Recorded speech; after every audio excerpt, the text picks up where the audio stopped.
কমিশনে জারি করা নির্দেশিকায় অন্তর্বর্তী স্থগিতাদেশ দিয়েছে আদালত। ওই নির্দেশিকার ভিত্তিতে 30শে জুন পর্যন্ত কোনো পদক্ষেপ নয় বলে নির্দেশ দিয়েছে কলকাতা হাইকোর্ট। এখন কি নির্দেশিকা ছিল এবং কলকাতা হাইকোর্ট তার অন্তর্বর্তী স্থগিতাদেশে কি বলেছে আমি বিস্তারিতভাবে বলবো।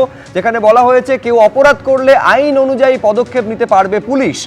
আইন মেনে সতর্কতামূলক গ্রেফতারের ক্ষেত্রেও কোনো বাধা নেই। নির্দেশ হাইকোর্টের প্রধান বিচারপতি সুজয় পালের। কমিশনে জারি করা যে নির্দেশিকা সেখানে অন্তর্বর্তী স্থগিতাদেশ দিয়েছে কলকাতা হাইকোর্ট।